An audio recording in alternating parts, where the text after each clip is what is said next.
Episode की शुरुआत होती है ईशा के पुलिस स्टेशन से। सुबह का वक्त है। ईशा अपनी फाइलें देख रही है। तभी एक औरत रोती हुई आती है और कहती है, मैडम, मेरी बिल्ली खो गई है, प्लीज उसकी रिपोर्ट लिख लीजिए।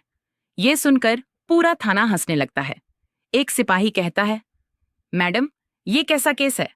आज तक चोरी डकैती सुनी थी, बिल्ली का केस पहली बार आया है। लेकिन ईशा सबको डांटती है और कहती है, मेरे लिए हर केस बराबर है। अगर किसी के लिए उसकी बिल्ली ही उसका परिवार है तो हमें उसकी मदद करनी चाहिए। और ईशा अपनी टीम को उस बिल्ली को ढूंढने के लिए भेज देती है। दूसरी तरफ सूरज अपनी बहनों के साथ अपने एक खास दोस्त की शादी में जाता है। शादी में खूब रौनक है, ढोल बज रहे हैं, दूल्हा दुल्हन मंच पर हैं, सब खुश हैं। लेकिन इसी बीच सूरज की एक बहन की आंखों में आंसू आ जाते हैं। शादी के मंत्र सुनकर उसे अपने मरे हुए पति की याद आ जाती है। वो सोचती है कि कभी उसकी भी जिंदगी ऐसी ही खुशियों से भरी थी और आज वो अकेली है। वो कोने में जाकर चुपचाप रोने लगती है।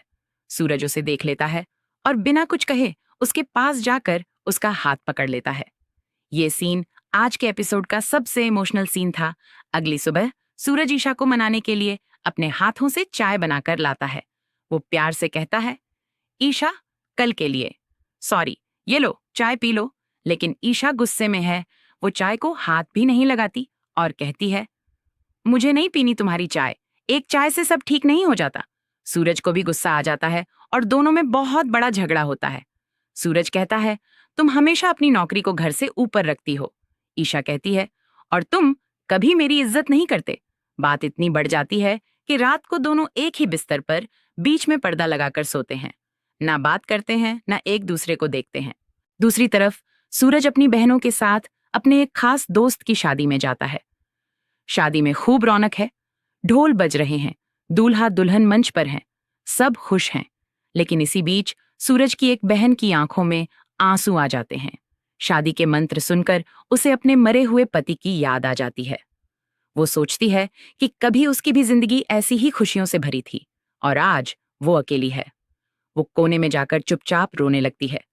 सूरज उसे देख लेता है और बिना कुछ कहे उसके पास जाकर उसका हाथ पकड़ लेता है। ये सीन आज के एपिसोड का सबसे इमोशनल सीन था। अगली सुबह सूरज ईशा को मनाने के लिए अपने हाथों से चाय बनाकर लाता है। वो प्यार से कहता है, ईशा, कल के लिए, सॉरी, ये लो चाय पी लो। लेकिन ईशा गुस्से में है। वो चाय को हाथ भी नहीं लगाती और कहती है, मुझे नहीं पीनी तुम्हारी चाय, एक चाय से सब ठीक नहीं हो जाता। सूरज को भी गुस्सा आ जाता है और दोनों में बहुत बड़ा झगड़ा होता है। सूरज कहता है, तुम हमेशा अपनी नौकरी को घर से ऊपर रखती हो। ईशा कहती है, और तुम कभी मेरी इज्जत नहीं करते। बात इतनी बढ़ जाती है कि रात को दोनों एक ही बिस्तर पर बीच में पर्दा लगाकर सोते हैं। ना बात करते हैं, ना एक दूसरे को देखते हैं।